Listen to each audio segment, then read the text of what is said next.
अगर आप जेओआईटी की तैयारी कर रहे हैं, इस वीडियो को पूरा ज़रूर देखें। 99% बच्चे यहाँ पे एक गलती करते हैं, आपने उस गलती को करने से बचना है। अब बहुत सारे बच्चे इस चीज़ के ऊपर कमेंट भी कर रहे थे, जैसे कि कुछ एक बच्चों के कमेंट आ रहे थे कि हमारा करंट अफेयर वीक है, हमारा करंट अफेयर पढ़ने का मन नहीं करता। कुछ बच्चे कहते हैं कि हमारा इंग्लिश ग्रामर वीक है, कुछ बच्चे कहते हैं हमारे मैथमेटिक्स में बहुत दिक्कतें आ रही है, कुछ बच्चों को कंप्यूटर के टॉपिक्स में दिक्कत आ रही है। अब एक चीज़ मैं आपको पहले क्लियर कर दूँ, कोई भी ऐसा बच्चा नहीं होता जिसको सारे टॉपिक्स आते हो या सारे सिलेबस में वो तेज़ होता हो। हर बच्चे का एक ऐसा टॉपिक होता है जहाँ पे वो वीक होता ही है। अब ऐसे में हमें क्या करना चाहिए? फॉर एग्ज़ाम्पल हम बात करते हैं जैसे मैथमेटिक्स की। बहुत सारे बच्चों का सवाल आ रहा था कि हमारे कंपाउंड इंटरेस्ट में कमांड अच्छी नहीं बन रही, मैथमेटिक्स के बहुत से टॉपिक हमें समझ नहीं आ रहे, हमें क्या करना चाहिए? कुछ एक स्टेप्स आपने फॉलो करने हैं। अब बात चाहे मैथमेटिक्स की हो, करंट अफ़ेयर की हो, इंग्लिश ग्रामर की हो, हिंदी ग्रामर की हो या फिर कंप्यूटर के कुछ एक टॉपिक्स की हो। देखिए, जब भी कोई टॉपिक आपको समझ नहीं आता है, सबसे पहले आपने 2 से 3 बार उसे समझने की कोशिश करनी है। फिर भी समझ नहीं आ रहा, टीचर चेंज करिए, किसी और टीचर के माध्यम से पढ़िए। यूट्यूब पे बहुत सारे टीचर हैं, शायद हो सकता है कि आपको उनका तरीका समझ आ जाए। लेकिन फिर भी चीज़ें समझ नहीं आ रही है, तो उस टॉपिक को स्किप करना ही बेहतर होता है। आप एक ही जगह स्टक रहोगे तो आपके लिए ही नुकसानदायक होगा वो। मैंने पहले भी आपको एक चीज़ बताई थी कि हमेशा आपने क्वांटिटी पे ध्यान नहीं देना, क्वालिटी पे ध्यान देना है।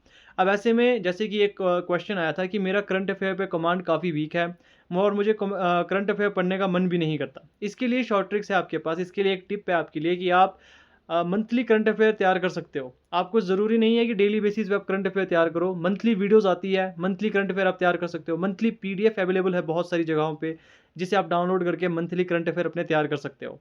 कुछ एक बच्चों को मैथमेटिक्स में दिक्कत आ रही थी। देखो, अगर मैथ के कुछ एक टॉपिक पे आपको दिक्कत आ रही है, सबसे पहले आपने क्या करना है कि आपने टीचर को चेंज करना है। किसी और टीचर के माध्यम से पढ़ो, हो सकता है कि उनका पढ़ाने का तरीका आपको समझ आ जाए, हो सकता है कि पुराने टीचर में कोई कमियाँ रही हो। तो इस तरीके से आपने चीज़ें पहले खुद से ट्राई करनी है। फिर भी अगर वो टॉपिक आपको समझ नहीं आ रहा हो तो उसे स्किप करना ही बेहतर होगा। वरना वो टॉपिक सिरदर्दी बनकर रह जाएगा, आप उस टॉपिक पे ज़्यादा ध्यान दोगे। हमेशा ध्यान उस टॉपिक पे देना चाहिए जिस पे ज़्यादा आपके क्वेश्चन पूछे जाने की संभावना है। जैसे कि जेओआईटी है, सबको पता ही है, कंप्यूटर सेक्शन की वेटेज रहेगी, लेकिन मैथमेटिक्स भी आएगा। अब देखिए, कंप्यूटर सेक्शन में वेटेज कहाँ से ज़्यादा रहेगी एमएस ऑफिस में? अब इन टॉपिक्स में ऐसा कुछ है नहीं जो आपको समझ ना आए।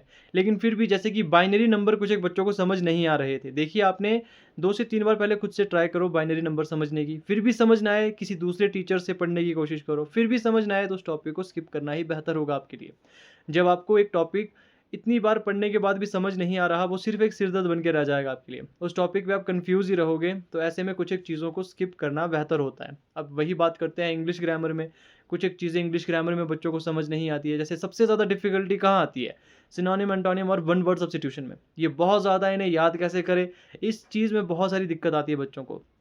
इसमें भी एक टिप है कि आपने प्रीवियस ईयर क्वेश्चन पेपर देखना है।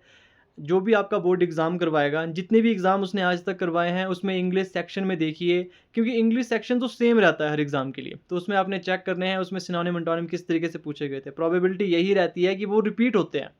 तो इस तरीके से आप अपनी प्रॉब्लम को सॉल्व कर सकते हो। आपने फँसे नहीं रहना है। एक ही टॉपिक पे फँसे रहोगे तो आपका ही नुकसान होगा, और 99% बच्चे यहाँ पे ये गलती करते हैं। इनफैक्ट जब मैं खुद कॉम्पिटिटिव एग्ज़ाम की तैयारी कर रहा था, तो मैं भी ये गलतियाँ करता था। इनफैक्ट मेरे खुद के ऐसे बहुत सारे टॉपिक थे जो मुझे समझ नहीं आते थे। जैसे कि हमारे वक़्त में ऐसे क्राइटेरिया नहीं था कि लैंग्वेजेज़ में कौन-कौन से टॉपिक आपने पढ़ने हैं। तो मुझे सी लैंग्वेज की जो ज़्यादातर चीज़ें हैं वो समझ नहीं आती थी। तो लैंग्वेजेज़ मेरे लिए काफ़ी डिफ़िकल्ट हो चुका था। तो मैंने क्या किया था कि लैंग्वेज में बेसिक चीज़ें तैयार कर ली थी, किसने इन्वेंट की और बेसिक आर्किटेक्चर क्या है लैंग्वेज का। उसके अलावा मैंने कुछ नहीं पढ़ा था, मैंने स्किप किया था। तो इसी तरीके से आप अपनी चीज़ों को पढ़ सकते हो। करंट अफ़ेयर में भी दिक्कत नहीं आनी चाहिए, क्योंकि एक सब्सक्राइबर के बार-बार कमेंट आ रहे हैं कि करंट अफ़ेयर में उनको दिक्कत है। करंट अफ़ेयर में तो दिक्कत आने की बात ही नहीं है। वहाँ पे जैसे आप स्टोरी सुनते हो, वैसे ही आपने करंट अफ़ेयर को सुनना है। सुबह या शाम जब भी आपकी इच्छा हो, जब भी आप पढ़ना चाहते हो करंट अफ़ेयर, आप पढ़ सकते हो। अगर आपको डेली बेसिस पे करंट अफ़ेयर तैयार नहीं करने हैं, तो आप यहाँ पे मंथ वाइज़, वीकली इस तरीके से करंट अफ़ेयर तैयार कर सकते हो। सबसे बेहतर ये रहता है कि आप वीकली अगर करंट अफ़ेयर तैयार करोगे और उनके नोट्स बनाओगे, काफ़ी बेहतरीन होगा आपके लिए। बाकी आज की डेट में नोट्स बनाने की भी ज़रूरत नहीं है, एआई टूल्स है आपके पास। आप वीकली करंट अफ़ेयर माँग सकते हो, एचपी का, इंडियन जीके का और इंटरनेशनल। और करंट अफ़ेयर मैंने आपको पहले भी बताया है, 6 महीने तक के आपने तैयार करने हैं। चांसेस यही होते हैं, मोस्टली चांसेस यही रहते हैं कि आपकी 6 महीने तक के जो करंट अफ़ेयर है वही पूछे जाते हैं। ख़ासकर अगर कोई मेजर इवेंट हो तो आपने उसे तैयार करना है। तो ये कुछ एक डाउट थे बहुत सारे बच्चों के, बहुत कमेंट आ रहे थे इस चीज़ के ऊपर कि हमारा इंग्लिश सेक्शन ठीक नहीं है, किसी का मैथमेटिक्स सेक्शन ठीक नहीं है, किसी का कंप्यूटर सेक्शन ठीक नहीं है, कंप्यूटर में जैसे कि बाइनरी हो गया, लैंग्वेजेस हो गया। इस तरीके से कुछ एक टॉपिक में हमेशा किसी न किसी को दिक्कत आती है और ऐसा कोई बच्चा नहीं है जिसे दिक्कत ना आती हो। हर बच्चे को दिक्कत आती है। बस आपको ये समझना चाहिए कि ये चीज़ें आपसे बाहर है, आपको ये चीज़ें समझ ही नहीं आ रही तो उसे स्किप करना ही बेहतर है। ख़ासकर मैं ये टिप आपको मैथमेटिक्स में देना चाहूँगा। वैसे तो मैथमेटिक्स आसान है, कोई डिफ़िकल्ट नहीं है। सिम्प्लीफ़िकेशन है, सिम्प्लीफ़िकेशन में वी वोडमास का रूल आपको पता होना चाहिए। नंबर सीरीज़ है, नंबर सीरीज़ में भी कोई ज़्यादा डिफ़िकल्ट चीज़ें है नहीं। इसके बाद प्रॉफ़िट एंड लॉस है, प्रॉफ़िट एंड लॉस में भी ज़्यादा डिफ़िकल्ट लेवल के क्वेश्चन आपसे पूछे जाने हैं नहीं। टाइम एंड वर्क है, टाइम एंड डिस्टेंस है। इस तरीके से जो भी आपके टॉपिक है काफ़ी आसान है, ज़्यादा डिफ़िकल्ट वो है नहीं। लेकिन हाँ, ऐसा होता है कि कभी-कभी कोई चीज़ें हमें समझ नहीं आती। तो 2 से 3 बार समझने की कोशिश करो, फिर भी समझ नहीं आ रही है तो किसी दूसरे टीचर से समझने की कोशिश करो। इसके अलावा भी समझ नहीं आ रही है तो बस आप शॉर्ट ट्रिक्स वहाँ पे देख सकते हो। शॉर्ट ट्रिक्स आप 2-3 देख लो, हो सकता है अगर आपकी किस्मत अच्छी हो तो वही क्वेश्चन आए। बाकी फिर भी समझ ना आए तो आपने उस टॉपिक को स्किप करना है। अब स्किप करने का ये मतलब नहीं है कि किसी का मैथ वीक है तो वो पूरे टॉपिक को ही स्किप कर दे। सारे टॉपिक्स को आपने स्किप नहीं करना है, जिसमें ज़्यादा दिक्कत आ रही है उसे आपने स्किप करना है। ये सबसे बेहतरीन एक विकल्प रहता है आपके पास जब भी किसी कॉम्पिटिटिव एग्ज़ाम की आप तैयारी करोगे। वरना क्या फ़ायदा होगा ऐसे टॉपिक का पढ़ने का, जो आप 100 बार पढ़ रहे हो फिर भी समझ नहीं आ रहा आपको, फिर भी उसमें आपको चीज़ें क्लियर नहीं हो रही, फिर भी कन्फ्यूज़न है उस टॉपिक पे। तो ऐसे टॉपिक को तैयार करके फ़ायदा नहीं है। बशर्ते अगर वो टॉपिक इम्पोर्टेंट ना हो। जैसे कि कंप्यूटर में एमएस ऑफ़िस सबसे ज़्यादा इम्पोर्टेंट है। अब एमएस ऑफ़िस में कुछ ऐसी चीज़ें है ही नहीं, जहाँ तक मुझे लगता है कंप्यूटर सेक्शन में कोई ऐसी चीज़ें हैं नहीं जो समझ ना आए। अगर आप वहाँ पे समझना चाहते हो तो किसी दूसरे टीचर से पढ़ लो उसे। एआई के थ्रू आप उसमें सारी डिटेल्स चेक कर सकते हो कि वो चीज़ें काम कैसे करती है। ये दिक्कत ख़ासकर बच्चों को आ रही थी करंट अफ़ेयर में। करंट अफ़ेयर में भी वैसे कन्फ्यूज़ होने की ज़रूरत नहीं है, मैंने आपको पहले भी बताया है कि इसमें आप मंथली कर सकते हो करंट अफ़ेयर तैयार। डेली बेसिस पे झंझट लगता है आपको तो आप वीकली तैयार कर लो, सबसे बेस्ट ऑप्शन वीकली रहता है। वीकली भी आपको करंट अफ़ेयर नहीं पढ़ने तो आप मंथली पढ़ सकते हो। मंथली करंट अफ़ेयर में भी आपको सारी चीज़ें क्लियर हो जाएगी, जो भी इम्पोर्टेंट उसमें चीज़ें होती है वो सारी इंक्लूड होती है। तो इस तरीके से आप अपनी तैयारी कर सकते हो। अब कुछ एक कमेंट इस तरीके से थे कि वो इंडियन जीके में कन्फ्यूज़ हो रहे हैं। इंडियन जीके अपने आप में एक बहुत बड़ा सिलेबस है, इसे कवर करना वाक़ई काफ़ी मुश्किल है। अब जेईईटी में इसकी वेटेज भी कम रहती है, तो इसके लिए मैंने आपको पहले भी बताया है, मैराथन क्लासेस का आपने यूज़ करना है। मैराथन क्लासेस बेस्ट रहेगी आपके लिए इसके रिगार्डिंग। मैराथन क्लासेस में जैसे कि एंशिएंट की आपने अलग से मैराथन क्लासेस लेनी है, मॉडर्न की अलग से लेनी है। इस तरीके से मैराथन एक क्लास आपकी 5 से 10 घंटे के बीच की होती है।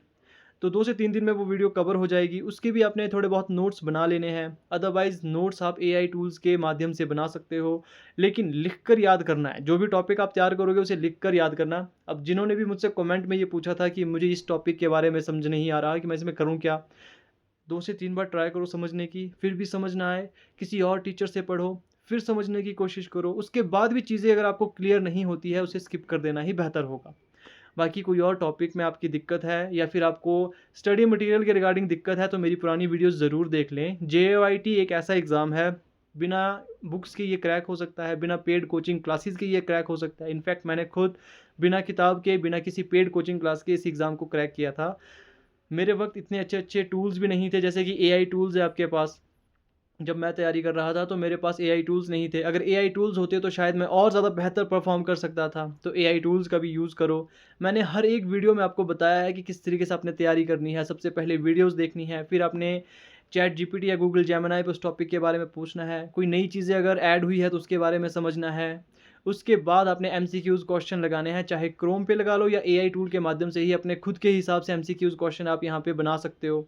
मॉक टेस्ट आप अपने हिसाब से तैयार कर सकते हो। मतलब वो बहुत सारी चीज़ें जो आपको पहले पैसे देके करनी पड़ती थी, वो फ्री में आपके पास है। बहुत सारे बच्चों को अभी भी ये चीज़ें समझ नहीं आती है कि ये करना कैसे है। देखिए काफ़ी आसान है, सोशल मीडिया सोशल मीडिया के चलाने से तो आसान ही है। मतलब सोशल मीडिया अगर आप चला सकते हो, तो एआई टूल्स को भी आप यूज़ कर सकते हो। उससे काफ़ी आसान है ये चीज़ें। तो इन सब चीज़ों पे आपने ध्यान रखना है। आई होप जिन्होंने कमेंट किए थे टॉपिक के रिगार्डिंग वो चीज़ें समझ चुके होंगे। 2-3 बार पढ़ो, टीचर चेंज करके देख लो, फिर 2-3 बार तैयारी करो, फिर समझने की कोशिश करो, फिर भी समझ ना आए तो टॉपिक को स्किप कर दो। उसके अलावा कोई ऐसे टॉपिक पे ध्यान दो जिसकी प्रोबेबिलिटी ज़्यादा है कि वहाँ से क्वेश्चन आए।